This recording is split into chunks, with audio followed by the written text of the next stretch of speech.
नमस्कार, मैं हूं आपके साथ श्वेता झा। स्वागत है आपका न्यूज पथ में। राह जिंदगी की हो या खबरों की, उसमें कई मोड़ होते हैं, कई रफ्तार होती है, कई पड़ाव होते हैं। मंदिरों से लेकर पंडालों में बाप्पा विराजे और पूरे विधि विधान से पूजा अर्चना की गई।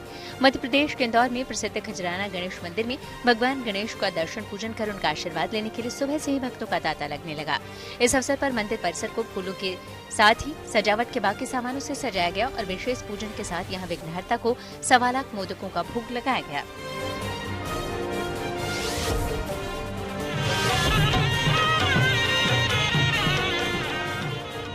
गणेश चतुर्थी के पावन अवसर पर गुजरात के वडोदरा के ऐतिहासिक लक्ष्मी विलास पैलेस में भव्य स्वागत के साथ गणपति बाप्पा की स्थापना की गई। यहाँ शाही परंपरा के अनुसार बाप्पा की 36 इंच ऊंची और 90 किलो वजनी मूर्ति को पालकी में गाजे बाजे के साथ धूमधाम से दरबार हॉल में लाया गया और यजुर्वेद के मंत्रों से मूर्ति की प्राण प्रतिष्ठा की गई।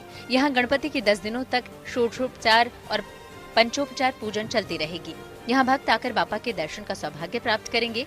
लक्ष्मी विलास पैलेस में 86 साल से गणपति की विशेष प्रतिमा स्थापित की जा रही है। ओम गणपतये नमो नमः। गणेश चतुर्थी पर हैदराबाद का एक पंडाल आकर्षण का केंद्र बना हुआ है।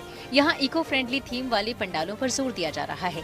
इसी कड़ी में वारासिगुड़ा में जंगल थीम वाला गणेश मंडपम स्थापित किया गया है। जंगल से प्रेरित डिजाइनों से सजे इस पंडाल का उद्देश्य एक नया भक्ति और सांस्कृतिक अनुभव प्रदान करना है। इस पंडाल का मुख्य आकर्षण हाइड्रोलिक गणेश प्रतिमा है, जो भक्तों को अपनी ओर खूब खींच रही है। गणेश चतुर्थी के पावन त्योहार को यहाँ भी सेलिब्रेट किया जा रहा है। रॉकफोर्ट पहाड़ी की चोटी पर स्थित इस मंदिर में गणपति दर्शन के लिए भक्तों को लगभग 400 सीढ़ियां चढ़नी पड़ती हैं। इस उच्च पिल्लयार मंदिर को लेकर पौराणिक मान्यता है कि भगवान गणेश विभीषण से छुपते हुए यहाँ आकर छुपे थे, जहाँ बाद में उनका मंदिर बना दिया गया। इस मंदिर में दर्शन से संकटों के दूर होने की मान्यता है। ओम गणपतये नमो नमः। गणेश चतुर्थी के अवसर पर ओडिशा के पुरी बीच पर बाप्पा की अनोखी मूर्ति के दर्शन का लोगों को सौभाग्य प्राप्त हुआ। यह मशहूर सैंड आर्टिस्ट सुदर्शन पटनायक ने नींबू गणेश रेत प्रतिमा का निर्माण किया। 1,500 नींबू और 4.5 टन रेत से बनी 8 फीट ऊंची ये मूर्ति के जरिए आत्मनिर्भर भारत का संदेश दिया गया। साथ ही रक्षा, स्वास्थ्य सेवा, कृषि, एमएसएमई और डिजिटल नवाचार के क्षेत्र में प्रयासों पर भी प्रकाश डाला गया। इस अवसर पर सुदर्शन पटनायक ने कहा कि भगवान गणेश के आशीर्वाद से आइए हम एक ऐसे भविष्य की ओर बढ़ें जो आत्मनिर्भर, टिकाऊ और समृद्ध हो। और न्यूज पथ में आगे आपको दिखाते हैं बाढ़ बारिश में देवदूतों के रेस्क्यू ऑपरेशन की तस्वीरें। तेज बारिश की वजह से देश के कई इलाकों में सैलाब आया है। पहाड़ों से मैदान तक सैलाब का सितम जारी है। झमाझम बारिश से नदी नालों में उफान आने के बाद कुछ लोग मुश्किल हालात में फंस गए हैं, तो लापरवाही की वजह से भी कई लोगों की जिंदगी दांव पर लग गई है। लेकिन ऐन वक्त पर रेस्क्यू टीम मदद के लिए पहुंची, फंसे लोगों को बचाने का हौसला दिखाया और लहरों से लड़कर जिंदगी बचा ली गई। ये तस्वीरें उसी हौसले की मिसाल है।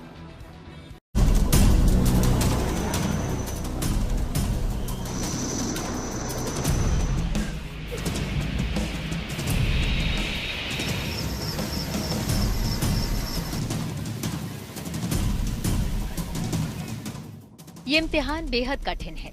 बचाने की जद्दोजहद जारी है। हालात ऐसे हों तो फिर हौसला ही काम आता है, जो अक्सर जीत जाता है।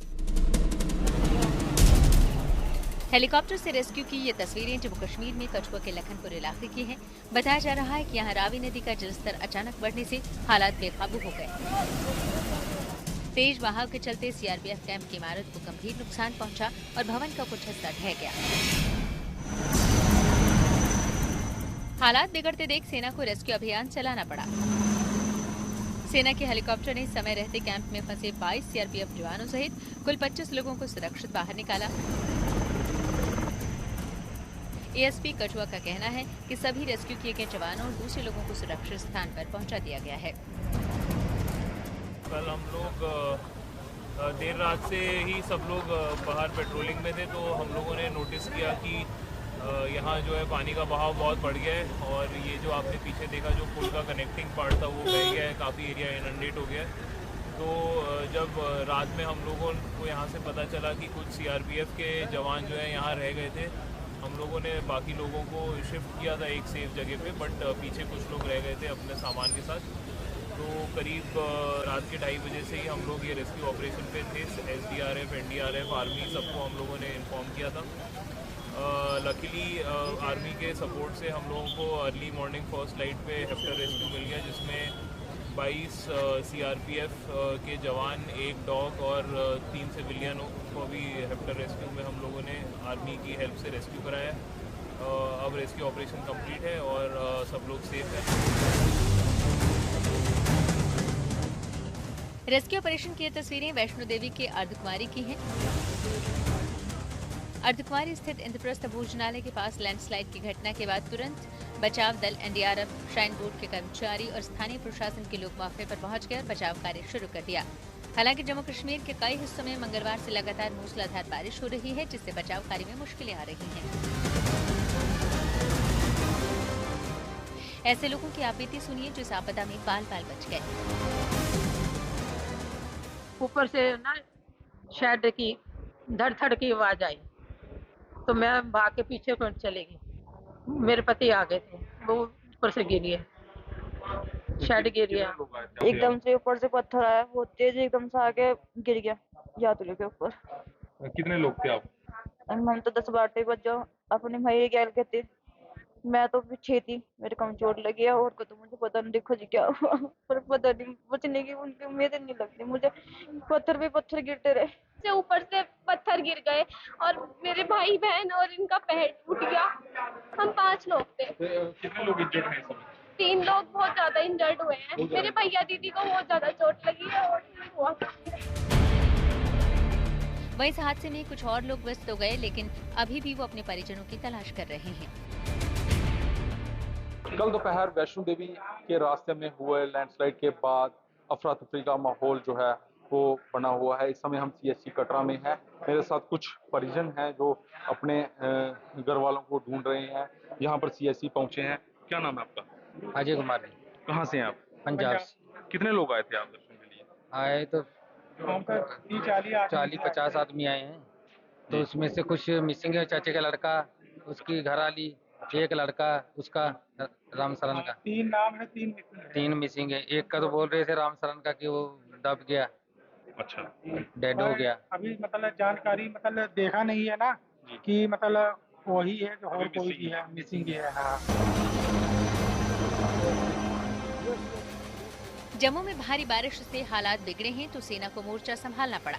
कई रिहायशी इलाकों में पानी भरा। इसका नतीजा हुआ कि लोग बाढ़ के पानी में घिर गए, रास्ते बंद हो गए, उनका निकलना मुश्किल हो गया। हालात बिगड़े तो सेना के जवान देवदूत बनकर आए। हेलीकॉप्टर की मदद से राहत और बचाव का काम शुरू हुआ। कई इलाकों में सेना के जवानों ने रेस्क्यू ऑपरेशन चलाया और फंसे लोगों को बचाकर सुरक्षित ठिकानों पर पहुंचाया। पठानकोट में बारिश और बाढ़ से हालात बिगड़े तो NDRF की टीम को मौके पर बुलाया गया। NDRF के जवान बच्चों को कंधे पर उठाकर रेस्क्यू ऑपरेशन को अंजाम दे रहे हैं। वहीं बड़े बुजुर्गों का हाथ पकड़कर सुरक्षित स्थानों पर पहुंचाया जा रहा है।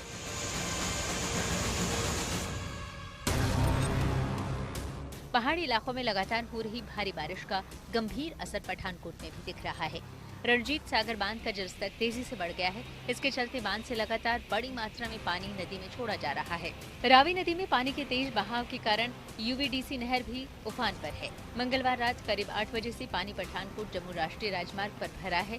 इससे स्थिति और भी गंभीर हो गई है। हाईवे पर पानी भरने के कारण यातायात पूरी तरह ठप हो गया। अब आपको पठानकोट की दूसरी तस्वीर दिखाते हैं। पठानकोट में बाढ़ के गंभीर हालात में फंसे लोगों को बचाने के लिए प्रशासन ने लगातार रेस्क्यू ऑपरेशन चलाया है।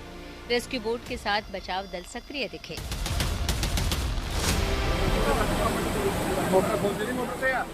ये तस्वीर पंजाब के गुरदासपुर से आई है, जिसमें बड़ी संख्या में लोग बाढ़ के पानी में फंस गए। यहाँ हालात ऐसे हो गए कि सेना को मोर्चा संभालना पड़ा। सेना के जवान बाढ़ में फंसे लोगों को रस्सी के सहारे निकालने के लिए मशक्कत करते दिखाई दिए। हालांकि सेना की मेहनत रंग लाई और सभी को सुरक्षित बाहर निकाल लिया गया। गुरदासपुर में भी कई इलाके जलमग्न हो चुके हैं। वहां बाढ़ से स्थिति गंभीर होती जा रही है। खेड़ा में साबरमती नदी में बाढ़ आने से निचले इलाकों में पानी भर गया है, जिसके बाद प्रशासन अलर्ट हो गया। घरोड़ा तहसील के कोदरियापुरा गांव में बाढ़ में फंसे 3 लोगों को बचाने के लिए एक बड़ा बचाव अभियान चलाया गया। साबरमती नदी में तेज बहाव के कारण नाव से पहुंचना मुश्किल होने पर वायुसेना के हेलीकॉप्टर से उन्हें एयरलिफ्ट करने का निर्णय लिया गया। इसके बाद बाढ़ में 3 लोगों को सुरक्षित बचा लिया गया। बस्तर में बाढ़ में फंसे इस शख्स को देखिए जो पेड़ को पकड़कर अपनी जान बचाने की कोशिश कर रहा है। जिला प्रशासन ने खबर मिलते ही तुरंत बचाव अभियान शुरू किया और चॉपर की मदद से सुरक्षित निकाल लिया। छत्तीसगढ़ के बस्तर में मूसलाधार बारिश के कारण हालात गंभीर हो गए हैं। गांव पूरी तरह से जलमग्न हो गया, जहां नाले का जलस्तर अचानक बढ़ने से घरों में 5 फीट तक पानी भर गया। उत्तरकाशी में प्राकृतिक आपदा का संकट लगातार गहराता जा रहा है। गंगोत्री और यमुनोत्री नेशनल हाईवे जगह जगह भूस्खलन और सड़क टूटने से बाधित है। मार्ग खोलने के लिए प्रशासन और आपदा प्रबंधन टीमें युद्ध स्तर पर काम कर रही हैं, लेकिन लगातार हो रही भारी बारिश से राहत कार्यों में कठिनाई आ रही है। Bureau report, good news today. Operation Mahadev के जाबाजों को मिला सम्मान। आइए सीधे आपको लिए चलते हैं न्यूज एक्सप्रेसवे पर, जहां देश भर की कुछ और जरूरी खबरें कर रही हैं आपका इंतजार।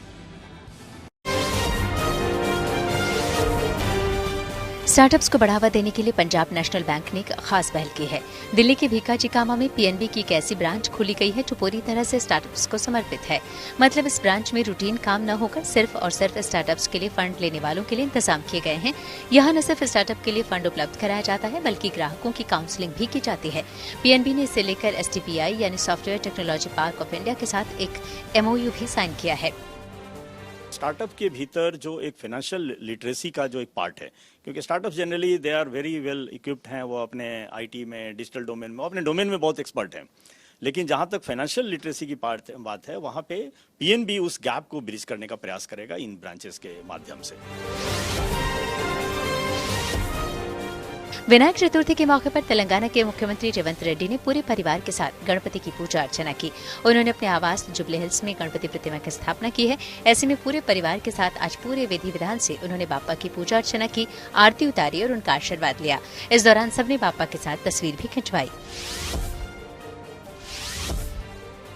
ऑपरेशन महादेव में शामिल जवानों को गृहमंत्री अमित शाह ने सम्मानित किया। दिल्ली में एक कार्यक्रम में उन्होंने इन जवानों का शॉल ओढ़ाकर और प्रतीक चिन्ह देकर सम्मान किया। इस मौके पर शाह ने कहा कि ऑपरेशन सिंदूर और ऑपरेशन महादेव ने आतंकवादियों को कड़ा संदेश दिया है। ऑपरेशन सिंदूर से लोगों को तसल्ली मिली और ऑपरेशन महादेव ने इस तसल्ली को आत्मविश्वास में बदल दिया। पहलगाम हमले के आतंकियों के सफाई के लिए जम्मू कश्मीर में ऑपरेशन महादेव चलाया गया था।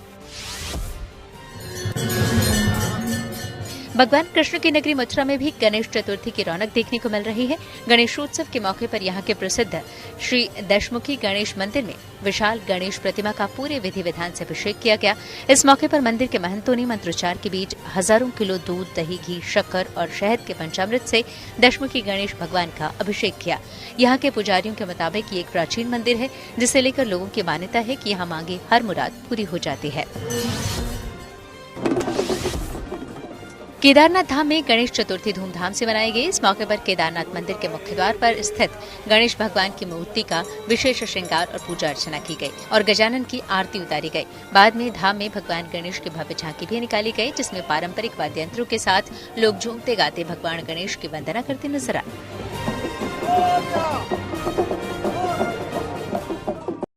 न्यूज पथ में अब बात करते हैं गणेश उत्सव की। जी हां, हर साल की तरह इस बार भी मुंबई गणेशोत्सव की सतरंगी बयार में सराबोर दिख रही है। दूर दूर से लोग गणपति उत्सव के रंग देखने के लिए मुंबई पहुंच रहे हैं। गली मोहल्ले हर जगह गणेश उत्सव की ही धूम मची है। यहाँ के गणेश पंडालों की दिव्यता और भव्यता सबका मन मोह लेती है। ऐसे में इस पर्व का उल्लास और उमंग फिल्म इंडस्ट्री पर भी खास नजर आता है। वहीं राजनेता भी बप्पा के आशीर्वाद लेते नजर आते हैं।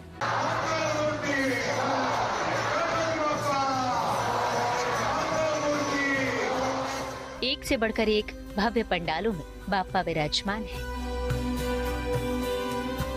मुंबई में गणेश चतुर्थी से अनंत चतुर्दशी तक माया नगरी मुंबई बाप्पा की नगरी बन जाती है।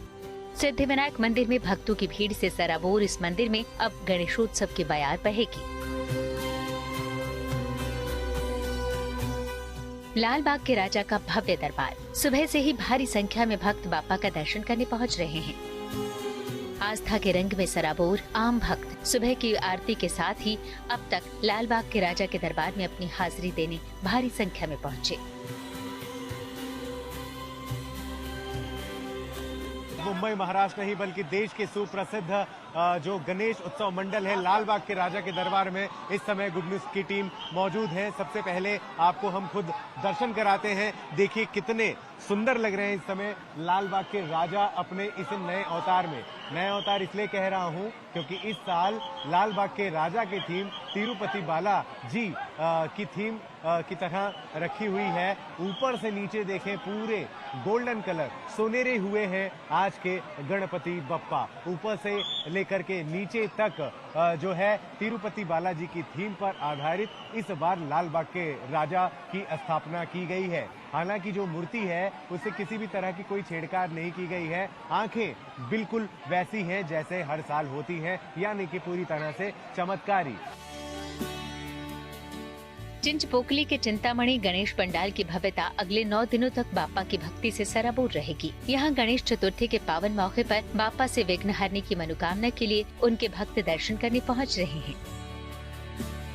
भव्य मूर्ति है, बड़ी बड़ी मूर्तियां हैं और इसी तरह के आप देखिए अगर साउथ मुंबई में ही अगर आप आते हैं तो कई सारी मूर्तियों के दर्शन आप लेते हैं। लाल बाग के राजा के अलावा यहाँ पर चिंतामणि जो चिंचपोकली के हैं, ये खेतवाड़ी के, गिरगांव के गणपति, अलग अलग गणपति यहाँ पे बहुत मशहूर है। और कभी भी अगले 10 दिनों तक, क्योंकि अभी तो गणपति का फेस्टिवल शुरू ही हुआ है, अगर आप 10 दिनों तक आते हैं तो यहाँ पर अलग अलग मंडल जाके अलग अलग भव्य मूर्तियों का दर्शन करके उनसे, जैसे यहाँ आपने कहा चिंतामणि के ये जो गणपति है तो ये आपकी चिंताएं हर लेंगे, इस तरह का आप एक भावना लेके यहाँ पर चिंचपोकली के राजा के यहाँ आ सकते हैं।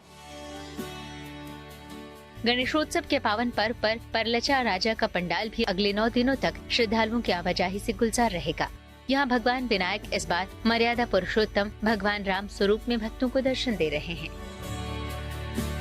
गणेश चतुर्थी के अवसर पर मुंबई के लोग सबसे एक अहम काम करते हैं और वो ये है कि मुंबई के अलग अलग इलाकों में जाके गणपति के दर्शन करते हैं, उनके अलग अलग रूप को निहारते हैं, उनका आशीर्वाद लेते हैं। इस वक्त हम हैं परल के राजा के यहाँ और परल के राजा को देखिए, यहाँ पे जो पंडाल के लोग हैं उन्होंने जो रूप दिया है वो दिया है राम का।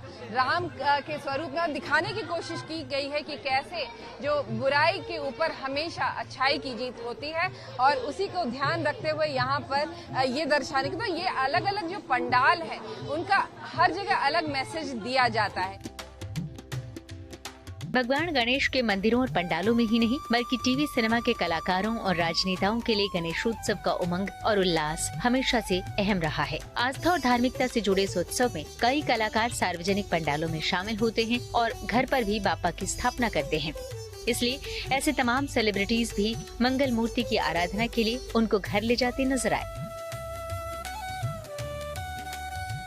एक्टर सोनू सूद भी विघ्नहर्ता को अपने घर ले जाने आए और साथ ही बाप्पा से भक्तों की मनोकामना पूरी होने की भी कामना की। सबको खुश रखे, सबके विघ्न हरे और बाप्पा जब आते हैं तो फिर खुशियां तो लेके आते ही हैं और अच्छा होगा सबके लिए। कॉमेडियन भारती सिंह भी अपने पति हर्ष और बेटे के साथ गणेशोत्सव के पावन पर्व में हर्ष और उल्लास में डूबी नजर आईं। वो भी ढोल की धुन पर झूमते हुए बाप्पा को अपने घर लेकर गईं।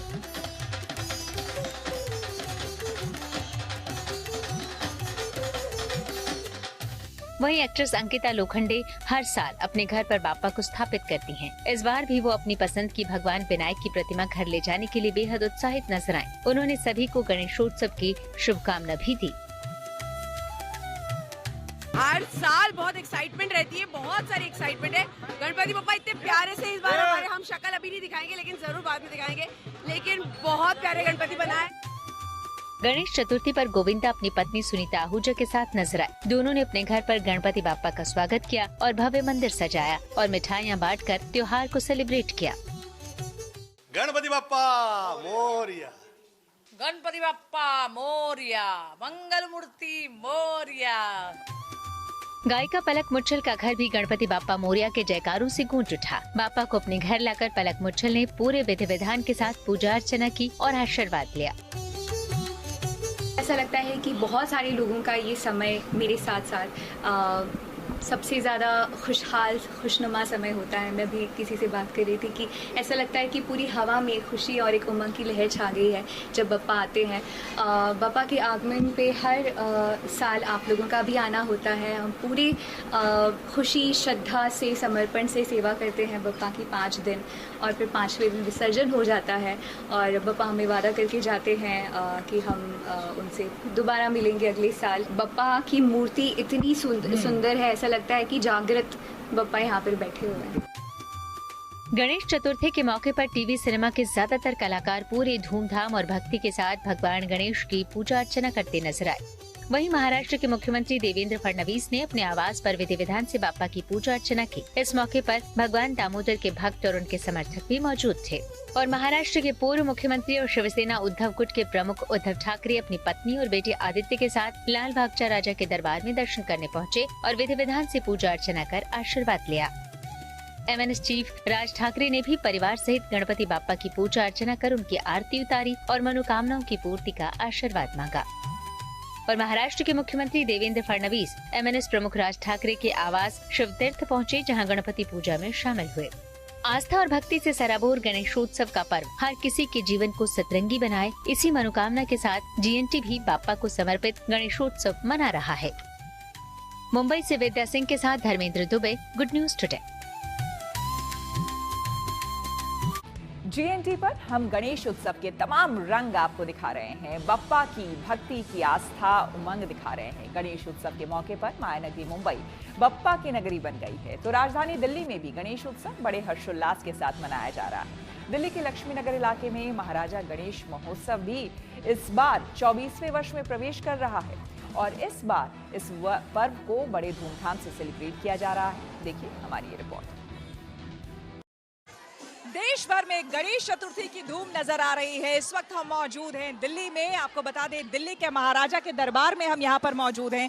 बेहद खूबसूरत तस्वीरें आप देख पाएंगे। दिल्ली के महाराजा यहाँ पर विराजमान हैं और साथ ही साथ अब 10 दिनों तक यहाँ पर रोज पूजा पाठ हवन के साथ कई सांस्कृतिक कार्यक्रम भी होंगे। महाआरती का आयोजन किया जाएगा। विशेष करके आपको बता दें, गणेश सेवा मंडल दिल्ली के द्वारा ये 24वां दिल्ली के महाराजा की स्थापना यहाँ पर की गई है। यहाँ पर ऑपरेशन सिंदूर इस बार थीम रखा गया है। जब मुख्य द्वार पर आप पहुंचेंगे तो ऑपरेशन सिंदूर थीम रखा गया है, हमारी देश की सेना को समर्पित, साथ ही साथ इसरो को, हमारे तमाम वैज्ञानिकों को समर्पित ये उत्सव है। और साथ ही साथ गणपति बप्पा मोरया की इस तरह से आपको हम बता दें,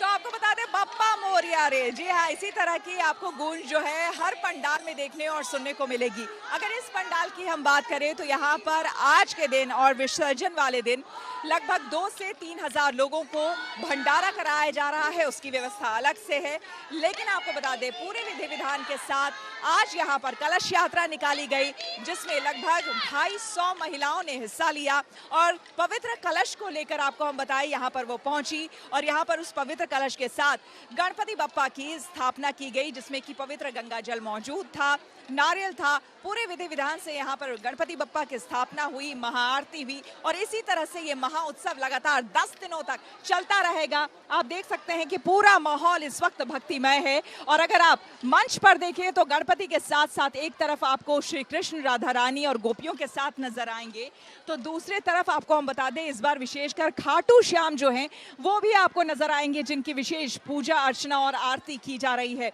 राजस्थान में विशेष करके खाटू श्याम की बहुत महत्ता है, मान्यता है, उनका नाम जोड़ा जाता है और खास करके दूर दूर से लोग वहां पर जाते हैं उनसे अपने वर को मांगने के लिए, अपनी मुरादें पूरी करे, इसलिए वो वहां पर जाते हैं। लेकिन हाँ, गणपति का आज दिन है और गणपति बप्पा मोरया, जाहिर सी बात है। तमाम तस्वीर इसी तरह से हम आपको दिखाते रहेंगे। कैमरामैन शालीन के साथ Shweta Jha, Delhi good news today. News पद के सफर में अब सोशल अड्डा का रुख करते हैं, जहां आज बात होगी मोबाइल फोन से ली जाने वाली फोटो की। इसमें सेल्फी लेने का चलन तो काफी कॉमन है, लेकिन कई लोग सेल्फी लेने के चक्कर में जान के खतरे की भी परवाह नहीं करते। हाल ही में एक स्टडी हुई जिसमें यह बताया गया कि दुनिया के कौन से देश सेल्फी लेने के लिहाज से सबसे ज्यादा खतरनाक है। द बाबर लॉ फर्म की एक स्टडी में पता चला कि दुनिया में सबसे ज्यादा सेल्फी से होने वाली मौतें और हादसे भारत में हो रहे हैं। स्टडी के अनुसार मार्च 2014 से मई 2025 के बीच दुनिया भर में हुई सेल्फी हादसों का विश्लेषण किया गया। स्टडी में जुटाए गए आंकड़े बताते हैं कि कुल घटनाओं में से 42.1% घटनाएं अकेले भारत में हुई। भारत में इस दौरान 271 लोग सेल्फी लेने के कारण हुए हादसों का शिकार बने, जिनमें से 214 की मौत हुई है और 57 घायल हुए। रिसर्चर्स का कहना है कि भारत में घनी आबादी, ट्रेन, पहाड़, ऊंची इमारतें जैसी जोखिम भरी जगहों तक आसान पहुंच और सोशल मीडिया का गहरा प्रभाव इन हादसों के प्रमुख कारण हैं। इस लिस्ट में अमेरिका दूसरे स्थान पर है, जहां सेल्फी से जुड़े कुल 45 हादसे हुए हैं, जिसमें से 37 लोगों की मौत हो गई है। वहीं 19 सेल्फी हादसों के साथ रूस तीसरे स्थान पर है और चौथे स्थान पर पाकिस्तान आता है, जहां 16 मौतें हुई। सेल्फी के लिए खतरनाक टॉप 10 देशों में 15 घटनाओं के साथ ऑस्ट्रेलिया 5वें नंबर पर और 6ठे नंबर पर इंडोनेशिया रहा, जहां 14 हादसे हुए हैं। वहीं 7वें नंबर पर केन्या, जहां पे 13 हादसे हुए। इसके बाद टॉप 10 देशों में ब्रिटेन, स्पेन और ब्राजील रहे हैं, जहां पर सेल्फी को लेकर 13 हादसे हुए हैं। स्टडी के अनुसार सेल्फी से होने वाली मौतों का सबसे बड़ा कारण ऊंचाई से गिरना है। ये दुनिया भर के लगभग 46% हादसों के लिए जिम्मेदार है। स्टडी में यह भी बताया गया है कि इंस्टाग्राम और टिकटॉक जैसे सोशल मीडिया प्लेटफॉर्म पर वायरल कंटेंट बनाने की होड़ लोगों को ज्यादा खतरनाक जगहों पर सेल्फी लेने के लिए उकसाती है। जानकारों का कहना है कि परफेक्ट फोटो की छाप कई बार यूजर्स को सामान्य सुरक्षा नियमों को नजरअंदाज करा देती है, जिसकी वजह से जानलेवा हादसे हो जाते हैं। जाहिर है, मोबाइल फोन से सेल्फी लेने का चस्का कई बार खतरनाक हो सकता है। ऐसे में ये स्टडी विशेष तौर पर भारतीयों को आगाह करने वाली है, जो कि सेल्फी लेने के मामले में सबसे खतरनाक देशों में टॉप पर है। इस मुद्दे पर हमने लोगों से बात की और उनकी राय जानी। लोगों को मतलब पहले अगर रील्स बनाना है और उसे मतलब अपनी वीडियो को वायरल करना है, तो उन्हें ना पहले जगह देखनी चाहिए और अपने चारों तरफ देखना चाहिए कि कहीं ऐसा तो ना कि मैं जो रील बना रहा हूँ उससे कोई चीज़ इफेक्ट हो रही है, चाहे इन्वायरमेंट ही तो नहीं इफेक्ट हो रही है, चाहे किसी लोगों को कोई परेशानी तो नहीं हो रही है। तो इन्हें मतलब उन्हें वीडियो बनानी चाहिए। ये सही बात है, सही चीज़ है, आप वीडियो बनाओ और वायरल हो, लेकिन उनको वीडियो बनाने से पहले अपने मतलब देखना चाहिए कि कहीं उससे किसी चीज़ को इफेक्ट तो नहीं हो रहा और उनकी जो जान है वो जोखिम में तो नहीं जा रही। मतलब वो उनके लिए डेंजर भी हो सकता है और उनके लिए सही भी हो सकता है। बहुत इंपॉर्टेंट है। सबसे पहले तो सेफ्टी और पर्सनल हेल्थ और आसपास की सेफ्टी और सराउंडिंग्स की सेफ्टी सबसे ज़्यादा इम्पॉर्टेंट है, क्योंकि हमारा एक लालच जो होता है आजकल की मुझे व्यूज़ ज़्यादा मिले, मुझे लाइक्स ज़्यादा मिले, उसकी वजह से दूसरे लोगों की लाइफ डेंजर में जाती है, आपकी खुद की लाइफ डेंजर में जाती है। So it's not really wise कि हम सेल्फी या एक छोटे से एक डोपामीन हिट के लिए इतना बड़ा रिस्क कॉज करे सोसाइटी में। सो आई वुड से कि it's nice to have selfies, it's nice to take pictures और मेमोरीज बनाना अच्छी बात है, but then we have to also be careful about हमारे सराउंडिंग्स के लिए। इस वजह से मतलब एक्सीडेंट्स वगैरह बहुत होते हैं एंड यूजुअली मतलब इसी वजह से होता है क्योंकि लोग आजकल के लाइक इतना ज़्यादा खो चुके हैं सोशल मीडिया में, लाइक वो रूल्स एंड रेगुलेशंस भूल जाते हैं। मतलब बाहर जैसे होता है ना, उन्हें अपनी सेफ्टी का ध्यान होता है या दूसरों की सेफ्टी का ध्यान होता है। ट्रैफिक रूल्स भी लोग यूजुअली फॉलो नहीं करते हैं।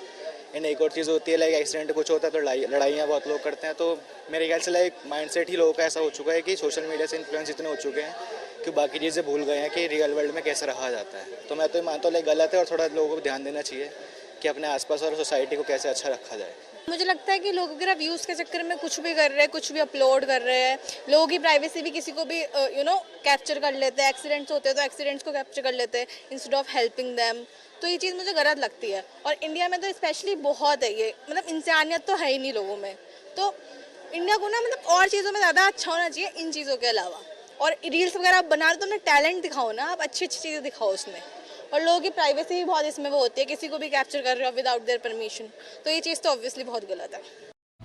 खतरनाक सेल्फी को लेकर आपने आम लोगों की राय देखी। अब आपको डिजिटल दुनिया से अलग अलग एआई चैटबॉट के रिएक्शन भी हम दिखा देते हैं। हमने चैटबॉट से सवाल किया कि सेल्फी लेने के मामले में भारत खतरनाक क्यों है।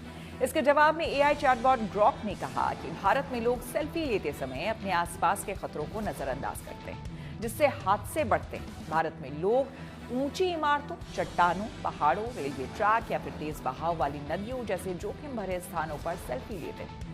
कुछ लोग जंगली जानवरों जैसे हाथी के साथ सेल्फी लेने की कोशिश करते हैं, जो कि जानलेवा साबित हो सकता है। चैटजीपीटी के मुताबिक भारत में सेल्फी खतरनाक इसलिए है क्योंकि लोग खतरे की अनदेखी करते हैं।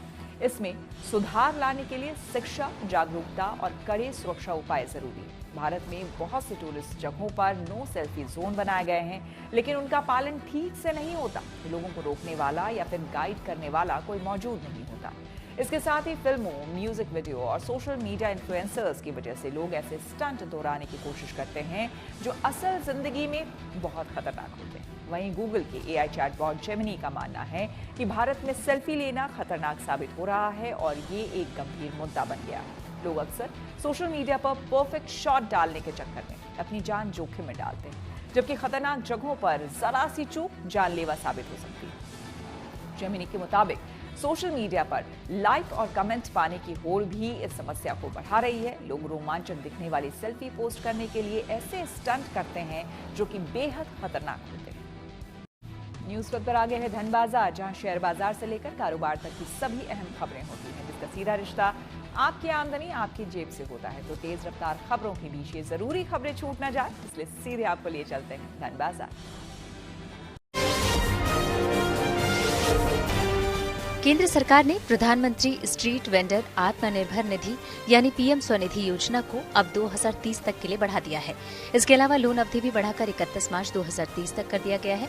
PM मोदी की अध्यक्षता में हुई कैबिनेट की बैठक में इस योजना को रीस्ट्रक्चर यानी इसे और बेहतर करने का फैसला किया है।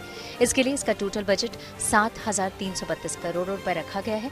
सरकार की कोशिश है कि इस योजना का लाभ 50 लाख नए लाभार्थियों तक पहुंचे। PM स्वनिधि योजना केंद्र सरकार की खास स्कीम है जो रेहड़ी पटरी वालों को सस्ता लोन देकर उनके बिजनेस को बढ़ाने में मदद करती है।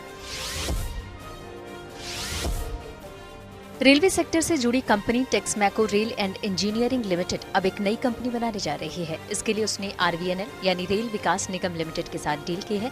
इसके तहत एक ज्वाइंट वेंचर बनाया जाएगा। इस ज्वाइंट वेंचर में टेक्समैको रेल ने 4.90 करोड़ रुपए का निवेश किया है।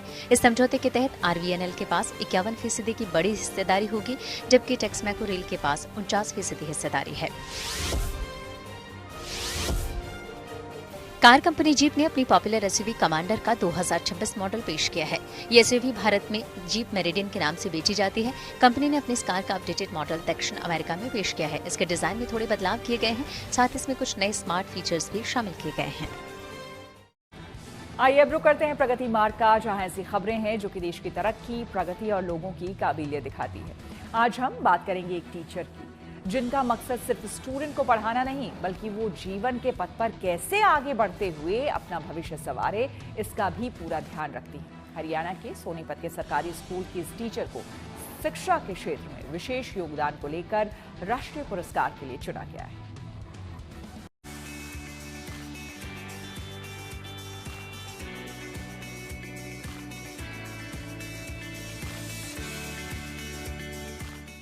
हरियाणा के सोनीपत में सरकारी स्कूल की टीचर सुनीता ढुल बच्चों को सिर्फ पढ़ाती नहीं है, बल्कि उनके भविष्य को संवारने में भी कोई कसर नहीं छोड़ती हैं।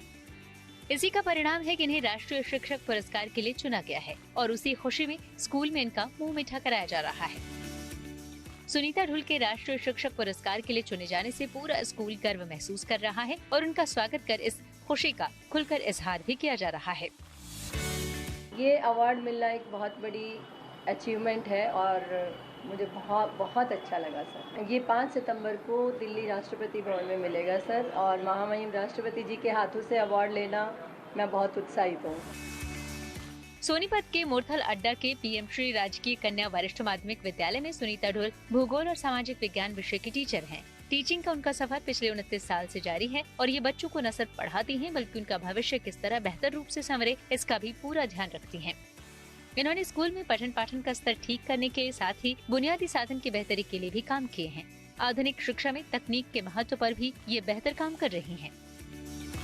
मैं केवल पढ़ाई की पर फोकस नहीं करती हूँ, मैं ऑलराउंड डेवलपमेंट की ओर फोकस करती हूँ। मैंने एक पैशनेट तरीके से पढ़ाया है, केवल पढ़ाया नहीं है। एक्चुअल में मैं सोचती हूँ कि एक टीचर नहीं, मैं एक फैसिलिटेटर हूँ। मैं बच्चों में 21st सेंचुरी की स्किल डेवलप करने के लिए, क्रिएटिविटी है, कोलैबोरेशन है, उनकी कम्युनिकेशन स्किल है, कॉन्फिडेंस लेवल बढ़ जाए, हेजिटेट ना करें बच्चे, क्रिएटिव रूप से काम करें, क्रिटिकल थिंकिंग है, लर्निंग बाय डूइंग पर फोकस करते हुए मैंने पढ़ाया। स्टूडेंट का व्यावहारिक ज्ञान बढ़ाने के लिए प्रदर्शनी लगाना हो या प्रयोगात्मक तरीकों से उन्हें ट्रेनिंग देना, सुनीता ढोल सब कुछ करती हैं। रेड क्रॉस में बतौर राष्ट्रीय मास्टर ट्रेनर सुनीता अब तक करीब 14,000 बच्चों को फर्स्ट एड और जीवन रक्षक कौशल की ट्रेनिंग दे चुकी हैं। ये हमारे लिए बहुत ही बड़ी उपलब्धि है कि स्टेट में हमारा एक टीचर चुना गया है हमारे विद्यालय से, तो हमारे लिए तो ये बहुत ही बड़ी अचीवमेंट है और इनको हम शब्दों में बयान नहीं कर सकते। और सुनीता जी हैं भी ऑलराउंडर, वो हर चीज़ में निपुण हैं, आगे से आगे काम करती हैं। वो हमारी स्टेट की म्यूजिक कोऑर्डिनेटर भी हैं, डिस्ट्रिक्ट कल्चरल कोऑर्डिनेटर भी हैं और रेड क्रॉस की भी वो स्टेट कोऑर्डिनेटर हैं। तो वो स्कूल में भी अपनी एक्स्ट्रा क्लासेस लेती हैं, मतलब एक अलग ही लेवल की टीचर। जिला सांस्कृतिक समन्वयक के रूप में सुनीता ढोल सामाजिक, सांस्कृतिक, नैतिक और राष्ट्रीय मूल्यों को बढ़ावा देने का काम भी कर रही हैं। साथ ही पर्यावरण संरक्षण के लिए 1.5 वर्ष में एक पेड़ माँ के नाम अभियान के तहत बच्चों से पौधे लगवाकर उनकी देखरेख भी करा रही हैं। सोनीपत से पवन राठी के साथ bureau report, good news today. ICC one day ranking में बल्लेबाजों में टॉप पर कायम है शुभमन गिल। खेल जगत से जुड़ी ऐसी ही कुछ और इंटरेस्टिंग खबरों को जानने के लिए आइए सीधे चलें खेल चक्कर।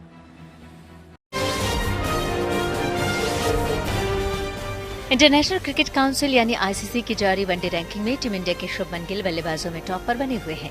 आईसीसी की बैटर्स रैंकिंग के टॉप 10 में कोई बदलाव नहीं हुआ है। भारत के वनडे टीम के कप्तान रोहित शर्मा दूसरे नंबर पर और विराट कोहली चौथे नंबर पर बने हुए हैं। तीसरे नंबर पर पहले की तरह पाकिस्तान के बाबर आजम का नाम है। वहीं गेंदबाजों की रैंकिंग में साउथ अफ्रीका के केशव महाराज और श्रीलंका के महेश तीक्ष्णा 671 पॉइंट्स के साथ टॉप पर हैं। बॉलर में टॉप 10 में भारत के 2 खिलाड़ी हैं। तीसरे नंबर पर कुलदीप यादव जबकि 9वें नंबर पर रविंद्र जडेजा हैं।